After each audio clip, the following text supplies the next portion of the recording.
அரசு கல்லூரி உதவி பேராசிரியர் தேர்வு முடிவுகளில் முறைகேடுகள் நடைபெற்றதாக எழுந்துள்ள குற்றச்சாட்டுகள் பெரும் கனவோடு தேர்வெழுதியவர்கள் மத்தியில் பேரிடியாக அமைந்துள்ளது. குற்றச்சாட்டின் பின்னணி என்ன அலசுகிறது இந்த செய்தி தொகுப்பு.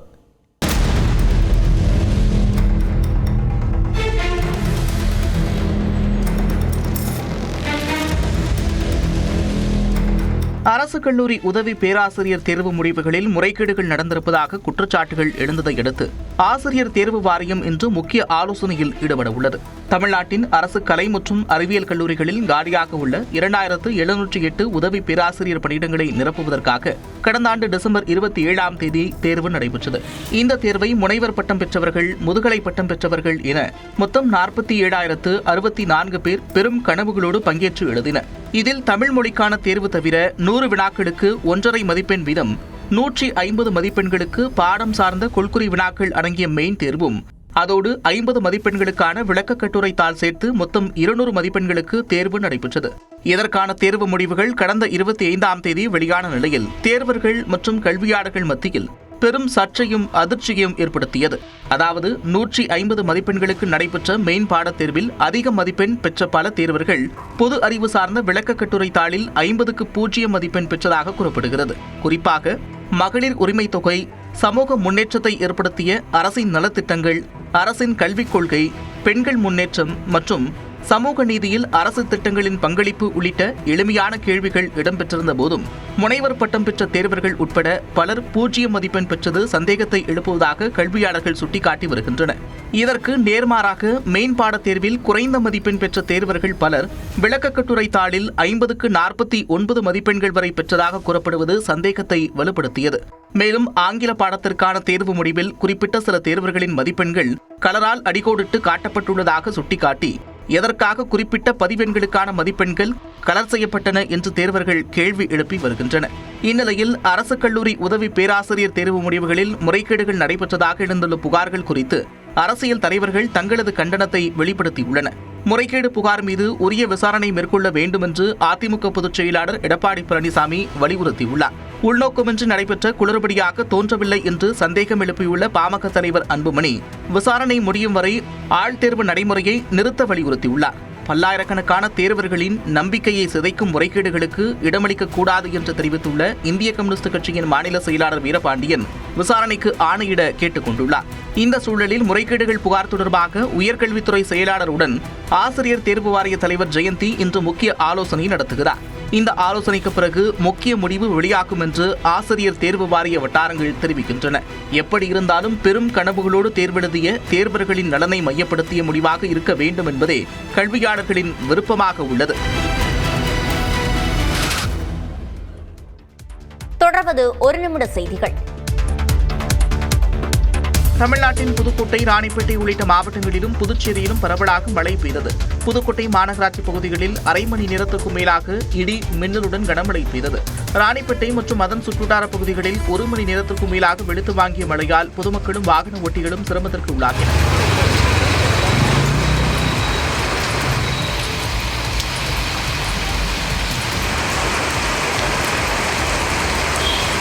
திருவாரூர் மாவட்டம் குடவாசல் மற்றும் அதன் சுற்றுவட்டார பகுதிகளில் 1 மணி நேரத்திற்கும் மேலாக கனமழை பெய்தது. குறிப்பாக குடவாசல், ஓகை, மஞ்சக்குடி, அரசூர், செல்லூர் உள்ளிட்ட பல்வேறு பகுதிகளில் பெய்த கனமழையால் வெப்பம் தணிந்து குளிர்ச்சியான சூழல் நிலவியது.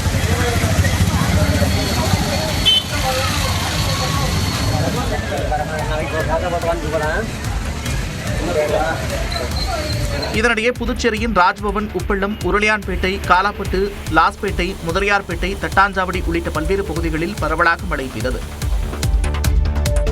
முதலமைச்சர் விஜய் தலைமையில் IAS, IPS, IFS அதிகாரிகளின் உயர்மட்ட மாநாடு இன்று தொடங்குகிறது. சென்னை தலைமைச் செயலகத்தில் உள்ள நாமக்கல் கவிஞர் மாளிகையில் இன்று நடைபெறும் மாநாட்டில் மாவட்ட ஆட்சியர்கள், மாவட்ட காவல் கண்காணிப்பாளர்கள் உள்ளிட்ட உயரதிகாரிகள் பங்கேற்க உள்ளனர். இதில் சட்டம் ஒழுங்கு, பெண்கள் மற்றும் குழந்தைகளின் பாதுகாப்பு, பொது சுகாதாரம், போதையில்லா தமிழ்நாடு திட்டம் உள்ளிட்ட பல்வேறு முக்கிய அம்சங்கள் குறித்து விரிவாக ஆலோசிக்கப்பட உள்ளது. அதனைத் தொடர்ந்து மாவட்ட ஆட்சியர்களோடு மட்டும் முதலமைச்சர் விஜய் தனியாக ஆலோசனை மேற்கொள்கிறார். இதில் 28 துறைகளின் செயல் திட்டங்கள் மற்றும் வெற்றி தமிழக கழகம் தொலைநோக்கு ஆவணத்தின் அடிப்படையில் மாவட்டங்களில் செயல்படுத்த வேண்டிய திட்டங்கள் குறித்து ஆய்வு நடத்துகிறார். அதேபோல சுற்றுச்சூழல், காலநிலை மாற்றம் மற்றும் வனத்துறை தொடர்பான திட்டங்கள் குறித்து IFS அதிகாரிகளோடு முதலமைச்சர் விஜய் நாளை ஆலோசனை மேற்கொள்கிறார்.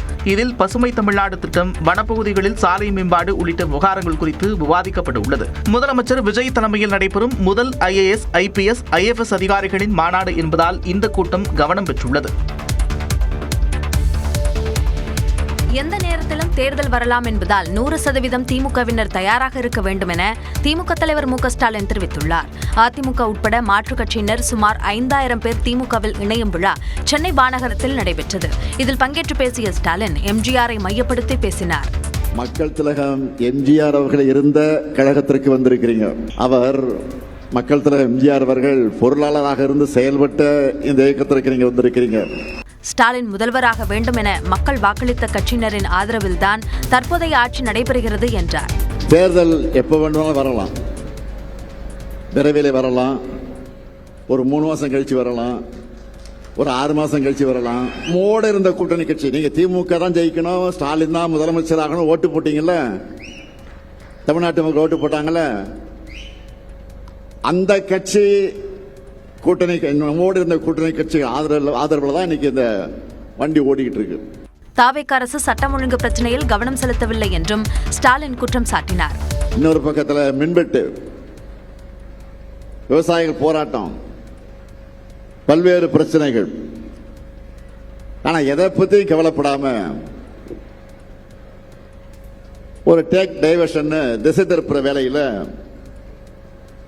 இந்த ஆட்சி நடந்துட்டு இருக்காங்களே தவிர இவங்களோட இந்த டெக்னிக் மக்களுக்கு இப்ப புரிய ஆரம்பிச்சிருச்சு. தாவேகாவுக்கு வாக்களித்தவர்களும் வாக்களிக்காதவர்களும் கஷ்டப்படுகிறார்கள் என்றும் ஸ்டாலின் தெரிவித்தார். இனிவரும் ஒவ்வொரு தேர்தலிலும் திமுக 100% தோல்வியடைய போவது உறுதி என்று தாவேக ஐடி விங் தெரிவித்துள்ளது. மாற்றுக் கட்சியினர் திமுகவில் இணைந்த விழாவில் பேசிய திமுக தலைவர் மு க ஸ்டாலின் தாவேக அரசு குறித்து விமர்சித்திருந்தார். இதற்கு பதிலளிக்கும் வகையில் எக்ஸ் பக்கத்தில் தாவேக ஐடி விங் பதிலளித்துள்ளது. அதில் தன் வாழ்நாள் எதிரியே திமுக தான் என்று கடைசி வரை வாழ்ந்தவர் எம்ஜிஆர் என்றும் குறிப்பிடப்பட்டுள்ளது. சட்டம் ஒழுங்கு டிஜிபியை நியமிக்காத மு க ஸ்டாலின் தன்னால் தமிழகம் பாழ்படவே இல்லை என்பது போல பேசுவதாகவும் விமர்சித்துள்ளது. எப்போது வேண்டுமானாலும் தேர்தல் வரலாம் என்று மக்கள் தீர்ப்பை அவமதிக்கும் வகையில் ஸ்டாலின் பேசுவதாகவும், இனிவரும் ஒவ்வொரு தேர்தலிலும் திமுக 100% தோல்வி அடைய போவது உறுதி என்றும் தெரிவிக்கப்பட்டுள்ளது.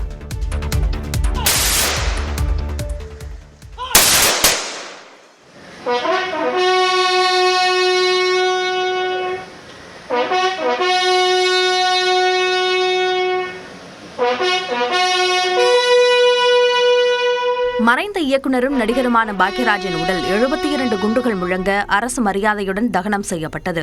இயக்குனர், நடிகர், திரைக்கதை எழுத்தாளர், இசையமைப்பாளர், பத்திரிகையாளர் என பன்முக திறமை கொண்ட பாக்யராஜ் சனிக்கிழமை காலை நடைபயிற்சி சென்றுவிட்டு வீடு திரும்பிய போது மாரடைப்பால் உயிரிழந்தார்.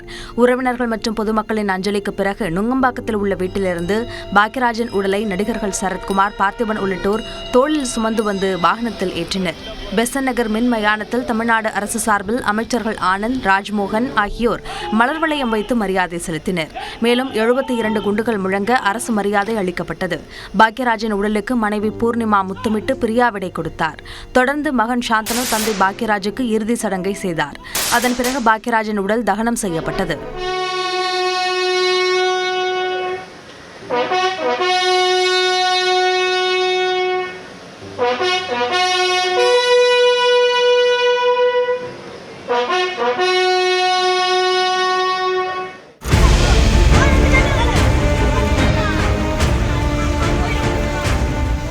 அசாமில் பெய்த கனமழையால் அங்குள்ள ஆறுகளில் வெள்ளம் பெருக்கெடுத்து ஓடுகிறது. தேமாஜி பகுதியில் ஓடும் கெமி ஆற்றில் நீர்வரத்து அதிகரித்து இரு கரைகளையும் தொட்டபடி வெள்ளம் செல்கிறது.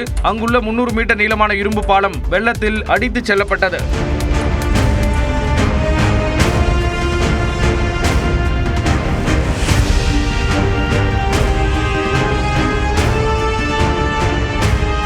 இதனால் கெமி புராணா ஜலோம் இடையே போக்குவரத்து தடைப்பட்டது. இதனிடையே அருணாச்சல பிரதேச மாநிலத்தின் சியாங் பகுதியில் இடைவிடாது கனமழை பெய்தது. இதனால் அங்குள்ள பசிகாட் பகுதியில் ஆற்று வெள்ளம் குடியிருப்புகளுக்குள் நுழைந்து பொதுமக்களின் இயல்பு வாழ்க்கை பாதிக்கப்பட்டது.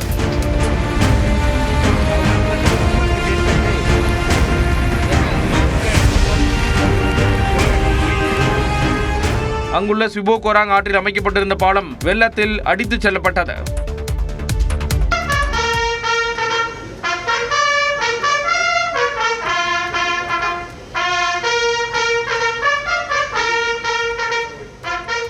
செஷல்ஸ் நாட்டிற்கு சென்றுள்ள பிரதமர் நரேந்திர மோடிக்கு அதிபர் மாளிகையில் அணிவகுப்பு மரியாதை அளிக்கப்பட்ட காட்சிகளை 3 நாள் பயணமாக செஷல்ஸ் சென்றுள்ள பிரதமர் மோடி அந்நாட்டு அதிபர் பேட்ரிக் ஹெர்மானியை சந்தித்து இருநாட்டு உறவு குறித்து ஆலோசனை நடத்தினார். பின்னர் UPI பணப்பரிவர்த்தனை உள்ளிட்டவை தொடர்பாக இரு நாடுகளுக்கும் இடையே ஒப்பந்தங்கள் கையெழுத்தாகின. பிரதமர் மோடிக்கு guardian of the blue horizon என்ற விருதை செஷல்ஸ் அதிபர் வழங்கினார். சுற்றுச்சூழல் பாதுகாப்பில் சிறப்பான அர்ப்பணிப்புக்கான உயரிய விருது இதுவாகும்.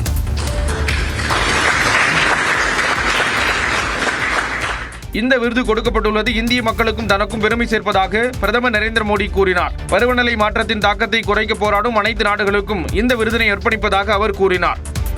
Guardian of the blue horizon इससे सम्मानित किया जाना मेरे लिए और 140 करोड़ भारतवासियों के लिए अत्यंत हर्ष का विषय है. பிரதமர் மோடியின் தலைமை பண்பு, நிலையான வளர்ச்சியை நோக்கிய தொலைநோக்கு திட்டங்கள் உள்ளிட்டவற்றை பாராட்டும் வகையில் விருது வழங்கப்பட்டதாக செஷல்ஸ் அதிபர் கூறினார். இது பிரதமர் மோடிக்கு கிடைத்த 34வது சர்வதேச விருது என்பது குறிப்பிடத்தக்கது. ஆஸ்திரேலியாவுக்கு எதிரான போட்டியில் தோல்வியை தழுவியதை அடுத்து மகளிர் T20 உலகக்கோப்பையிலிருந்து இந்திய அணி வெளியேறியது. மகளிருக்கான 10வது T20 உலகக்கோப்பை கிரிக்கெட் தொடர் இங்கிலாந்தில் நடைபெற்று வருகிறது. இதில் குரூப் 1 பிரிவில் இந்தியா, ஆஸ்திரேலிய அணிகள் பலப்பரீட்சை நடத்தின. டாஸ் வென்ற இந்திய அணி பேட்டிங் தேர்வு செய்ததை அடுத்து 20 ஓவர்கள் முடிவில் 4 விக்கெட்டுகள் இழப்பிற்கு 170 ரன்கள் சேர்த்தது. ஸ்மிருதி மந்தனா, ஷபானி வர்மா ஆகியோர் சிறப்பான தொடக்கத்தை அமைத்துக் கொடுத்த நிலையில் அதன் பிறகு ஜோடி சேர்ந்த ஜமீமாவும் கேப்டன் ஹர்மன்பிரீத் கவுரும் சிறப்பான ஆட்டத்தை வெளிப்படுத்தினர். ஆரம்பம் முதலே அதிரடி காட்டிய ஹர்மன்பிரீத் கவுர் கடைசி பந்தில் சிக்ஸர் பறக்கவிட்டு 25 பந்துகளில் அரை சதம் விளாசினார். 171 ரன்கள் எடுத்தால் வெற்றி என்ற இலக்குடன் களமிறங்கிய ஆஸ்திரேலிய அணியின் ஜார்ஜியா வோல் முதல் ஓவரிலேயே விக்கெட்டை பறிகொடுத்தார். லிட்சிபில், மூனி ஆகியோர் ஓரளவுக்கு ரன் குவித்த நிலையில் அதன் பிறகு ஜோடி சேர்ந்த பெரி கார்னர் இருவரும் அதிரடி காட்டியதால் இந்திய அணியின் வெற்றி வாய்ப்பு சரிந்தது. இறுதியில் 19 ஓவர்கள் முடிவில் 4 விக்கெட்டுகளை மட்டுமே இழந்திருந்த ஆஸ்திரேலிய அணி 172 ரன்கள் எடுத்து வெற்றி பெற்றது. இதனால் இந்திய அணி அரையிறுதிக்கு முன்னேறும் வாய்ப்பை பறிகொடுத்து உலகக்கோப்பை தொடரிலிருந்து வெளியேறியது. அடுத்தடுத்த 2 சர்வதேச போட்டிகளில் 6 பதக்கங்களை வென்று தமிழ்நாட்டைச் சேர்ந்த பாரா பேட்மிண்டன் வீராங்கனை துளசிமதி முருகேசன் சாதனை படைத்துள்ளார். பிரிட்டிஷ் ஐரிஷ் சர்வதேச பாரா பேட்மிண்டன் தொடர் அயர்லாந்து தலைநகர் டப்ளினில் நடைபெற்றது. இதில் இந்தியா சார்பில் பங்கேற்ற தமிழக வீராங்கனை துளசிமதி முருகேசன் தனிநபர் பிரிவில் தங்கம் வென்றார். இரட்டையர் பிரிவில் வெள்ளி வென்றவர் கலப்பு இரட்டையர் பிரிவில் வெண்கலம் வென்றார். முன்னதாக பிரான்சில் நடைபெற்ற தொடரிலும் 2 தங்கம் 1 வெண்கலம் என 3 பதக்கங்களை வென்றிருந்தார். இதன் மூலம் அடுத்தடுத்து நடைபெற்ற 2 சர்வதேச தொடர்களில் 3 தங்கம் உட்பட 6 பதக்கங்களை வென்று சாதனை படைத்துள்ளார். உலகக்கோப்பை கால்பந்து தொடரில் லீக் போட்டிகள் நிறைவடைந்துள்ள நிலையில் நடப்பு சாம்பியன் அர்ஜென்டினா உள்ளிட்ட அணிகள் நாக் அவுட் சுற்றுக்கு முன்னேறியுள்ளன. அமெரிக்கா, கனடா, மெக்சிகோ நாடுகளில் உலகக்கோப்பை கால்பந்து தொடர் நடைபெற்று வருகிறது. லீக் சுற்றின் கடைசி போட்டிகளில் குரூப் J பிரிவில் இடம்பெற்ற அணிகள் மோதின. அதில் அல்ஜீரியா, ஆஸ்திரியா இடையிலான ஆட்டம் 3-3 என்ற கோல்கள் கணக்கில் டிரா ஆனது. மற்றொரு போட்டியில் நடப்பு சாம்பியன் அர்ஜென்டினா 3-1 என்ற கோல் கணக்கில் ஜோர்டனை வீழ்த்தியது. இதில் மாற்று வீரராக களமிறங்கிய நட்சத்திர வீரர் மெஸ்ஸி 80வது நிமிடத்தில் ஃப்ரீ கிக் வாய்ப்பில் அட்டகாசமாக கோல் அடித்தார். இதன் மூலம் தொடர்ந்து 7 போட்டிகளில் கோல் அடித்த வீரர் என்ற வரலாற்று சாதனையை அவர் படைத்தார். மேலும் அனைத்து குரூப் போட்டிகளிலும் கோல் அடித்த வீரர் என்ற வரிசையில் 4வது இடம் பிடித்தார். இதற்கு முன்னர் Cristiano Ronaldo, David Villa, Fernando Torres ஆகிய வீரர்கள் இந்த சாதனையை படைத்திருந்தனர். இதனிடையே ஆப்பிரிக்கா கண்டத்திலிருந்து 10 அணிகள் உலகக்கோப்பை தொடரில் விளையாடும் நிலையில் 9 அணிகள் நாக் அவுட் சுற்றுக்கு தகுதி பெற்றுள்ளன. இந்தியாவுக்கு எதிரான T20 தொடரை அயர்லாந்து கைப்பற்றியது. அயர்லாந்துக்கு சுற்றுப்பயணம் மேற்கொண்டுள்ள இந்திய அணி 2 போட்டிகள் கொண்ட T20 தொடரை விளையாடியது. முதல் போட்டியை அயர்லாந்து வென்ற நிலையில் பெல்ஃபாஸ்ட் மைதானத்தில் 2வது போட்டி நடைபெற்றது. இதில் டாஸ் வென்ற இந்திய அணி பந்துவீச்சை தேர்வு செய்ததை அடுத்து முதலில் பேட்டிங் செய்த அயர்லாந்து அணி 20 ஓவர்கள் முடிவில் 8 விக்கெட்டுகள் இழப்பிற்கு 154 ரன்கள் எடுத்தது. அதிகபட்சமாக அயர்லாந்து சார்பில் ஹாரி டெக்டர் 47 பந்துகளில் 53 ரன்களை விளாசினார். பென் கிளிட்ஸ் 23 பந்துகளில் 37 ரன்களை எடுத்தார். இந்திய அணி சார்பில் பிரின்ஸ் யாதவ் 3 விக்கெட்டுகளையும், ஹர்ஷ்தீப் சிங் மற்றும் சிவம் துபே தலா 2 விக்கெட்டுகளையும், ஹர்ஷித் ராணா 1 விக்கெட்டையும் வீழ்த்தினார். 155 ரன்கள் எடுத்தால் வெற்றி என்ற இலக்குடன் இந்திய அணி களமிறங்கிய நிலையில் சஞ்சு சாம்சன் மற்றும் அபிஷேக் சர்மா ஆகியோர் அடுத்தடுத்து டக் அவுட் ஆகி பெவிலியன் திரும்பினர். இதன் மூலம் இந்திய கிரிக்கெட் வரலாற்றில் அடுத்தடுத்து கோல்டன் டக் அவுட் ஆன தொடக்க வீரர்கள் என்ற மோசமான சாதனை படைத்தனர். இஷான் கிஷன், ஸ்ரேயஸ் ஐயர் ஆகியோரும் சொற்ப ரன்களில் ஆட்டமிழக்க திலக் வர்மா சிறப்பாக ஆடி 55 ரன்களை விளாசினார். 20 ஓவர்கள் முடிவில் 9 விக்கெட்டுகளை இழந்த இந்திய அணி 153 ரன்கள் மட்டுமே எடுத்ததால் அயர்லாந்து 1 ரன் வித்தியாசத்தில் வெற்றி பெற்று தொடரை கைப்பற்றியது. அயோத்தி ராமர் கோயிலுக்கு நன்கொடையாக வழங்கப்பட்ட நிதியில் கையாடல் செய்ததாக கைது செய்யப்பட்ட ஆட்டோ ஓட்டுநர் பல கோடி ரூபாய்க்கு சொத்துக்களை வாங்கி குவித்திருப்பது விசாரணையில் அம்பலமாகியுள்ளது.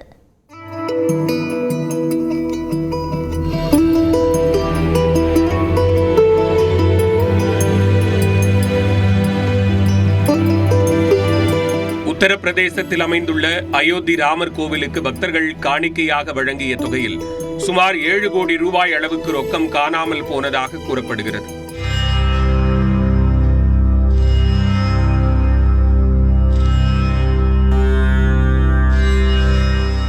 இதேபோன்று ஆபரணங்களும் திருடப்பட்டதாக குற்றச்சாட்டு எழுந்தது.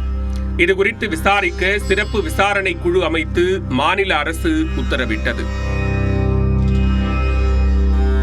விசாரணையின் அடிப்படையில் ராமஜென்ம பூமி தீர்த்த கஷேத்திர அறக்கட்டளை பொதுச் செயலாளராக இருந்த சம்பத் ராயின் வாகன ஓட்டுநர் டின்னு யாதவ், அறக்கட்டளை ஊழியர் அனுகல்ப் மிஸ்ரா, அவரது மைத்துனர் லவ்குஷ் மிஸ்ரா, டின்னுவின் மருமகன் மனிஷ் யாதவ் உட்பட 8 பேர் கைது செய்யப்பட்டனர். இவர்களில் காணிக்கை என்னும் பணி முழுவதையும் நிர்வகித்த டின்னு யாதவ் மீது முக்கிய குற்றவாளியாக வழக்கு பதிவு செய்யப்பட்டுள்ளது. அயோத்தியைச் சேர்ந்த தேநீர் வியாபாரியின் மகனான டின்னு யாதவ் உள்ளூரில் ஆட்டோ ஓட்டுநராக இருந்து வந்த நிலையில் ராமர் கோயில் இயக்கத்தின் ஆரம்ப காலகட்டத்திலேயே விஸ்வ இந்து பரிஷத் அமைப்பில் இணைந்துள்ளார்.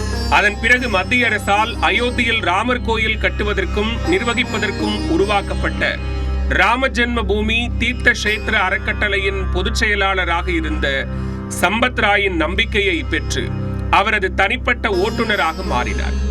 அதிகாரப்பூர்வமான நிர்வாக பின்னணி எதுவும் இல்லாத போதிலும் கோயில் வளாகத்திற்குள் செல்வாக்கு மிக்க நபராக டின்னு யாதவ் வலம் வந்துள்ளார். கோயிலுக்கு பக்தர்கள் வழங்கிய காணிக்கைகளை கொண்டு செல்லும் பணிகளை மேற்பார்வையிட்டு வந்ததுடன் நன்கொடை பெட்டிகளின் சாவிகளையும் தன் வசம் வைத்துக் கொண்டு கோயில் நிதியை கையாடல் செய்திருப்பதும் விசாரணையில் தெரிய வந்துள்ளது.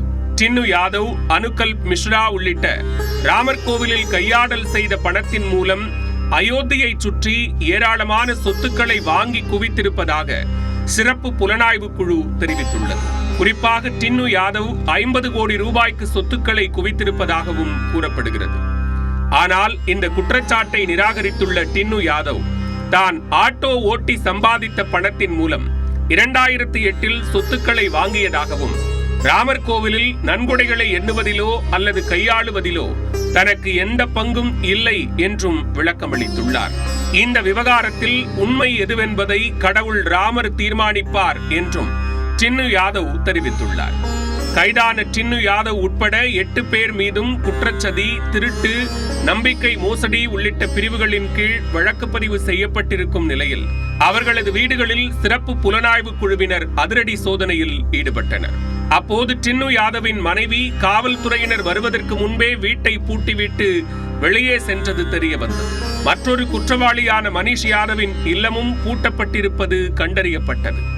இந்த சோதனையின் போது சுமார் 80 லட்சம் ரூபாய் ரொக்கம் பறிமுதல் செய்யப்பட்டுள்ளதாகவும் கூறப்படுகிறது.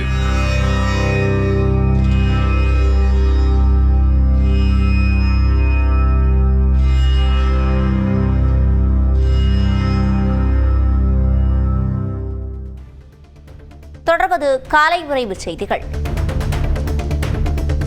திருமயம் அருகே பூமீஸ்வர சுவாமி கோயிலில் ஆனி மாத பிரம்மோற்சவ 5 தேரோட்டம் வெகு விமர்சையாக நடைபெற்றது. புதுக்கோட்டை மாவட்டம் கானப்பேட்டை பகுதியில் அமைந்துள்ள பூமீஸ்வர சுவாமி கோயில் திருவிழாவில் விநாயகர் தேரை தொடர்ந்து முருகன், பூமீஸ்வர சுவாமி, பிரம்ம வித்யாம்பாள், சண்டிகேஸ்வரர் சுவாமிகள் எழுந்தருளிய தேர்களை பக்தர்கள் இழுத்துச் சென்றனர். இதில் பிரம்ம வித்யாம்பாள் தேரை பெண் பக்தர்கள் மட்டும் வடம் பிடித்து இழுத்தனர்.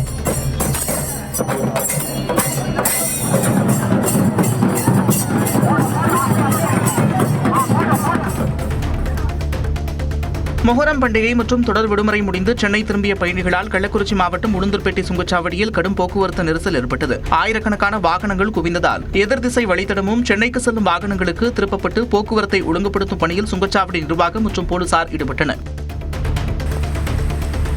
தஞ்சையில் 1 மணி நேரத்திற்கும் மேலாக கொட்டி தீர்த்த கனமழையால் சாலைகளில் மழைநீர் வெள்ளம் போல பெருக்கெடுத்து ஓடியது.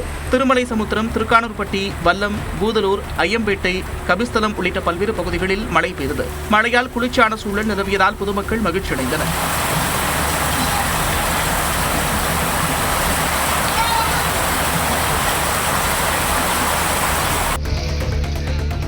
திருவண்ணாமலை கிரிவல பாதையில் கொட்டும் மழையையும் பொருட்படுத்தாமல் பக்தர்கள் ரெயின்கோட் அணிந்தபடியும் நனைந்தபடியும் கிரிவலம் சென்றனர்.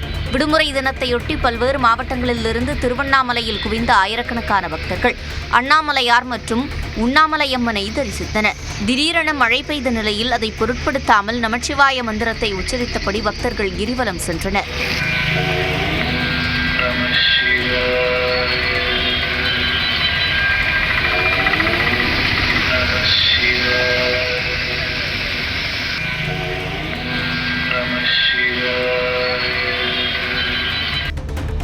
விருதுநகர் மாவட்டம் சாத்தூர் அருகே பட்டாசு ஆலையில் ஏற்பட்ட பயங்கர வெடி விபத்தில் 10க்கும் மேற்பட்ட அறைகள் இடிந்து தரைமட்டமாகின. மூர்த்திநாயக்கன்பட்டியில் சீனி என்பவருக்கு சொந்தமான பட்டாசு ஆலையில் திடீரென பயங்கர வெடி விபத்து ஏற்பட்டது. சுமார் 2 மணி நேரமாக தொடர்ச்சியாக பட்டாசுகள் வெடித்து சிதறியதால் மீட்புப் பணிகளை மேற்கொள்ள முடியாமல் தொய்வு ஏற்பட்டது. விடுமுறை நாள் என்பதால் பட்டாசு ஆலையில் தொழிலாளர்கள் இல்லாததால் பெரும் உயிர் சேதம் தவிர்க்கப்பட்டது.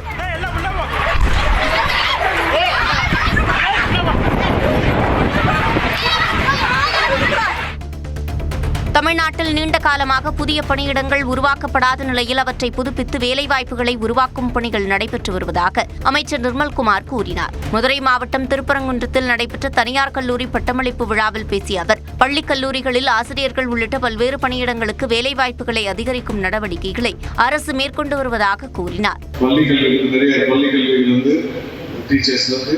அனைத்து கூட்டுறவு சங்கங்கள் வரைக்கும் அனைத்து துறைகளிலும் மீண்டும் வேலை வாய்ப்புகள் உருவாக வேண்டும். எனக்கு ஒரு 20 வருஷம் பெரிய அளவில் அரசு துறைகளில் வேலை வாய்ப்பு வரல. ஸோ இப்போல்லாம் அதை புதுப்பிக்க வேலைகளை நம்ம செஞ்சுட்டு இருக்கோம். திமுக கூட்டணியிலிருந்து மதிமுக விலகியதால் திமுகவினர் மகிழ்ச்சியாக உள்ளதாக முன்னாள் அமைச்சர் சிவசங்கர் தெரிவித்துள்ளார். இது தொடர்பாக வீடியோ ஒன்றை வெளியிட்ட அவர் திமுக குறித்து தேவையற்ற விமர்சனங்களை மதிமுகவினர் முன்வைத்து வருவதாகவும் கூறியுள்ளார். மதிமுகவை சேர்ந்தவர்களுக்கு அன்போடு சொல்லிக் கொள்கிறோம், போயிட்டு விஜய் படத்தை பார்த்துட்டு விசிலடிங்க, மகிழ்ச்சியாக இருங்க, வைபாகுங்க. அந்த படத்தில் வர்ற பாட்டை கேட்டு அந்த தொண்டர்கள் ஆகிற வைப் மாதிரி உயர்கல்வித்துறை காங்கிரஸ் விஸ்வநாதன் டான்ஸ் ஆன மாதிரி முடிஞ்சால் டான்ஸ் ஆடி மகிழ்ச்சியாக இருங்க. தேவையில்லாமல் திமுக மேலே விமர்சனம் பண்ணுறதை நிறுத்திங்க. புதுக்கோட்டை மாவட்டம் திருமயம் அருகே ஆட்டோ மோதியதில் தீப்பிடித்த கார் வெடித்து சிதறியதால் பரபரப்பு ஏற்பட்டது. சீமானூரைச் சேர்ந்த ராஜேஷ் தனது குடும்பத்தினருடன் திருச்சி காரைக்குடி தேசிய நெடுஞ்சாலையில் நமனசமுத்திரம் காவல் நிலையம் அருகே காரில் சென்றபோது எதிரே வந்த ஆட்டோ எதிர்பார்த்த விதமாக ராஜேஷின் கார் மீது மோதியது. மோதிய சில நொடிகளிலேயே கார் திடீரென தீப்பற்றியதால் ராஜேஷ் மற்றும் அவரது குடும்பத்தினர் 5 பேரும் கீழே இறங்கி ஓடினர். கொழுந்து விட்டு எரிந்த கார் திடீரென பயங்கர சத்தத்துடன் வெடித்து சிதறியது. இந்த விபத்து தொடர்பாக போதையில் ஆட்டோவை ஓட்டி வந்ததாக ஓட்டுநரை காவலர்கள் பிடித்து விசாரணை நடத்தி வருகின்றனர்.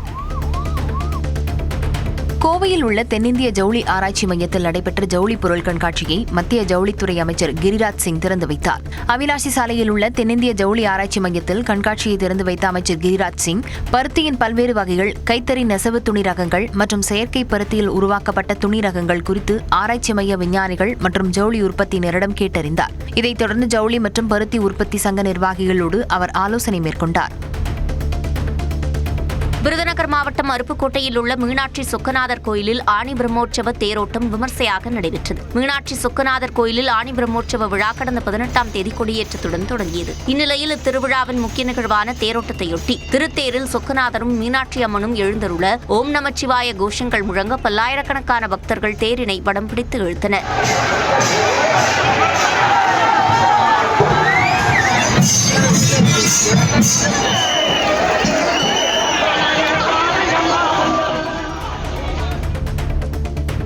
திருச்சி சென்னை தேசிய நெடுஞ்சாலையில் திருச்சி காவிரி பழைய பாலம் பராமரிப்புக்காக மூடப்பட்டிருக்கும் நிலையில் புதிய பாலத்தில் ஏற்பட்ட விரிசல் பரபரப்பை ஏற்படுத்தியது. ஆய்வு நடத்திய தேசிய நெடுஞ்சாலை ஆணைய அதிகாரிகள் இது சிமெண்ட் பூச்சில் ஏற்பட்ட சாதாரண விரிசல் மட்டுமே என்றும் பாலத்தின் உறுதித்தன்மைக்கு எந்த பாதிப்பும் இல்லை என்றும் விளக்கம் அளித்தனர்.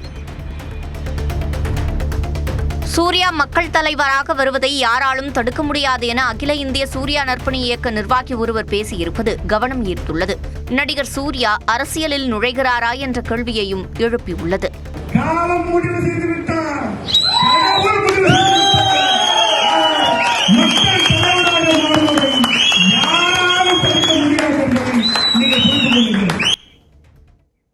திருப்பூர் மாவட்டம் ஊத்துக்குளி அருகே யூடியூப் பார்த்து வீட்டிலேயே பிரசவம் பார்த்த இளம்பெண் சிகிச்சை பலனளிக்காமல் உயிரிழந்த சம்பவம் அதிர்ச்சியை ஏற்படுத்தியுள்ளது. இந்த விபரீத சம்பவத்தில் நடந்தது என்ன என்பதை இந்த தொகுப்பில் பார்க்கலாம்.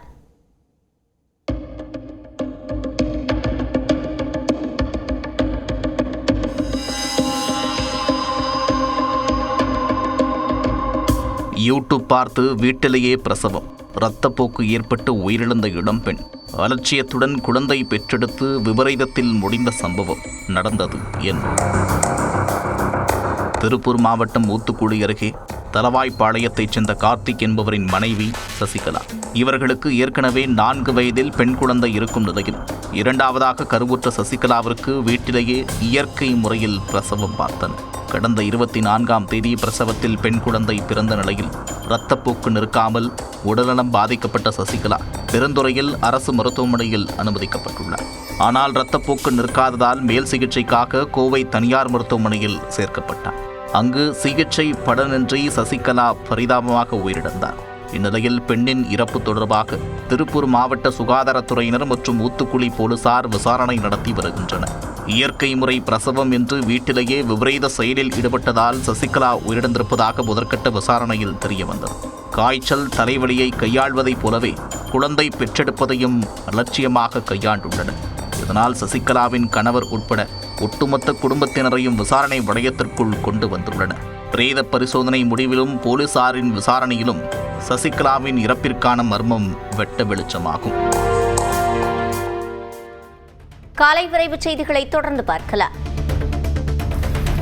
சிவகங்கை மாவட்டம் மானாமதுரை பகுதியில் கனமழை வெளுத்து வாங்கியது. ராஜகம்பீரம், கால்பிரிவு, சிப்காட் உள்ளிட்ட பகுதிகளில் மழை பெய்தது. 1 மணி நேரத்திற்கு மேலாக பெய்த மழையால் பொதுமக்கள் மகிழ்ச்சி அடைந்தனர்.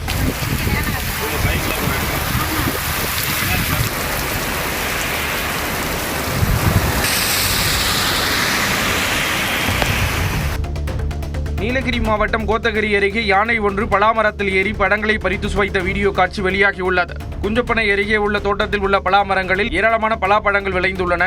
இந்நிலையில் அந்த பகுதிக்கு வந்த யானை ஒன்று மரத்தின் மீது 2 கால்களையும் வைத்து பழங்களை பறித்து ருசித்தது.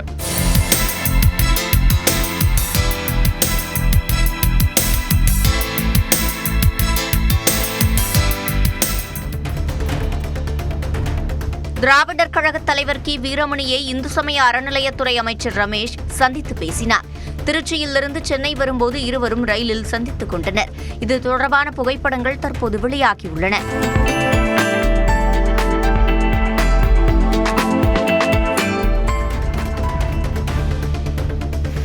ஞாயிறு விடுமுறையொட்டி கன்னியாகுமரி மாவட்டம் திருப்பரப்பு அருவியில் ஏராளமான சுற்றுலா பயணிகள் குவிந்தனர். அருவியின் அனைத்து பகுதிகளிலும் தண்ணீர் கொட்டுவதால் குடும்பத்துடன் நீண்ட நேரம் குளித்து மகிழ்ந்தனர். சுற்றுலா பயணிகள் வருகையால் அந்த பகுதியில் வியாபாரமும் களை கட்டியது.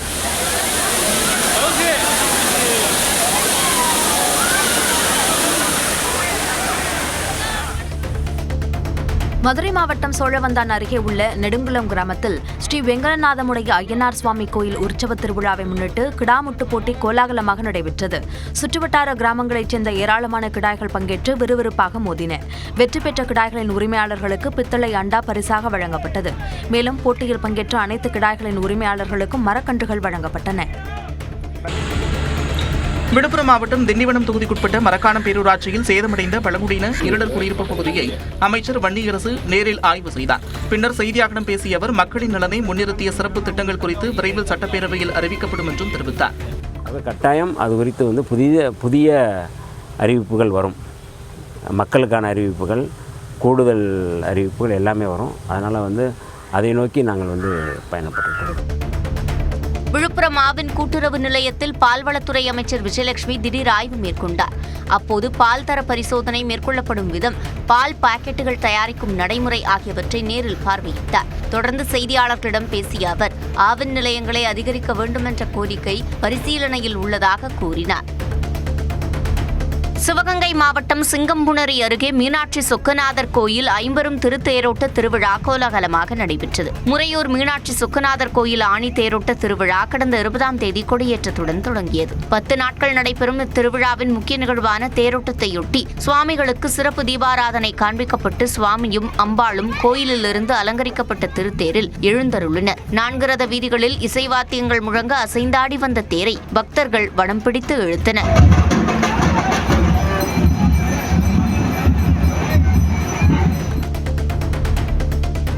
விடுமுறை முடிந்து சொந்த ஊர்களுக்கு திரும்பிய சுற்றுலா பயணிகளால் மேட்டுப்பாளையம் உதகை நெடுஞ்சாலையில் கடும் போக்குவரத்து நெரிசல் ஏற்பட்டது. ஒரே நேரத்தில் ஆயிரக்கணக்கான சுற்றுலா வாகனங்கள் மேட்டுப்பாளையம் நகரை கடந்து சென்ற நிலையில் கூடுதல் காவலர்கள் போக்குவரத்தை சீர் செய்யும் பணியில் ஈடுபடுத்தப்பட்டனர். மேலும் நகரினுள் நுழையும் வாகனங்கள் மாற்றுப்பாதையில் திருப்பிவிடப்பட்டதால் வாகன நெருக்கடி கட்டுக்குள் வந்தது.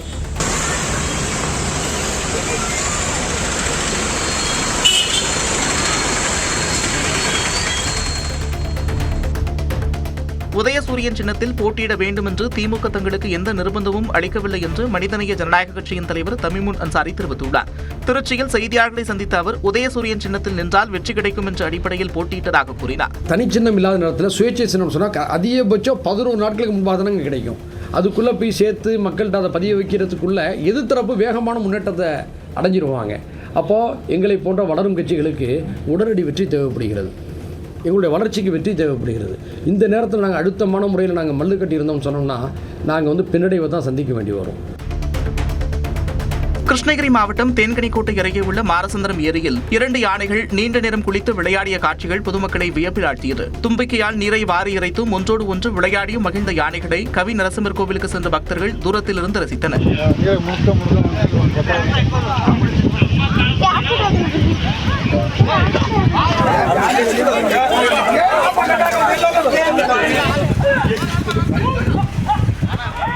கால்பந்து உலகக்கோப்பை வரலாற்றில் முதல் முறையாக ஆப்பிரிக்க கண்டத்தைச் சேர்ந்த 9 நாடுகள் தகுதி பெற்று சாதனை படைத்துள்ளன.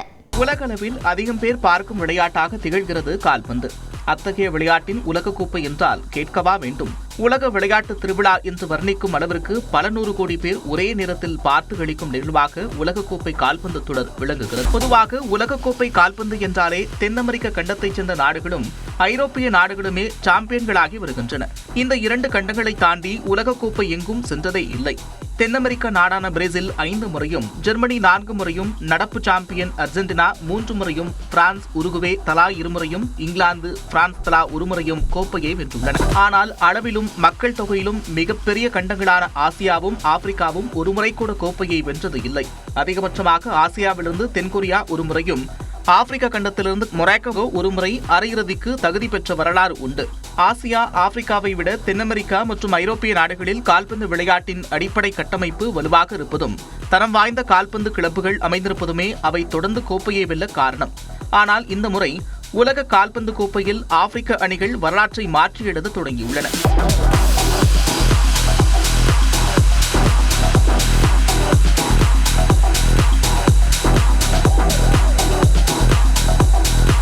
இதற்கு முன்பு நாக் அவுட் சுற்றுக்கு ஒரே நேரத்தில் 2 ஆப்பிரிக்க அணிகள் 2 உலகக்கோப்பைகளில் தகுதி பெற்றன. இந்த முறை முதல் முறையாக பங்கேற்ற 10 அணிகளில் 9 அணிகள் நாக் அவுட் சுற்றுக்கு தகுதி பெற்று அடடே ஆப்பிரிக்கா என்று உலகையே திரும்பி பார்க்க வைத்துள்ளன.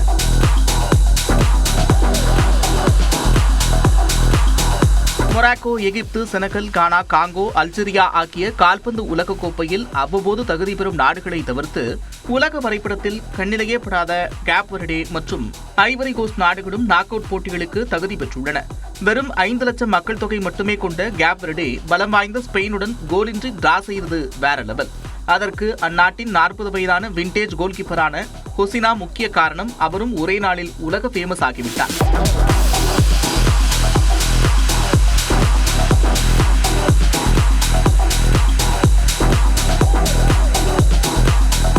முதல் முறையாக உலகக்கோப்பைக்கு தகுதி பெற்றபோது தங்கள் கேப் வெர்டே நாடு வெளி உலகிற்கு தெரிந்தாலே போதும் என்று நினைத்ததாக கூறும் ஒசினா, நாக் அவுட்டில் அர்ஜென்டினா ஜாம்பவான் மெஸ்ஸியை எதிர்த்து ஆடுவதெல்லாம் தங்களுக்கு கிடைத்த வரம் என்று புலங்காகிதம் அடைந்திருக்கிறார். இந்த 9 ஆப்பிரிக்க நாடுகளில் மொராக்கோ மட்டுமே இதுவரை 1 முறை அரையிறுதி வரை சென்றிருக்கும் நிலையில் இந்த முறை மேலும் சில ஆப்பிரிக்க நாடுகளும் 32 நாடுகள் கொண்ட நாக் அவுட் சுற்றை கடந்து காலிறுதி, அரையிறுதி மற்றும் இறுதிப் போட்டிக்கு முன்னேறி சாதனை படைக்க வேண்டும் என்பதே உண்மையான கால்பந்து ரசிகர்களின் எதிர்பார்ப்பு.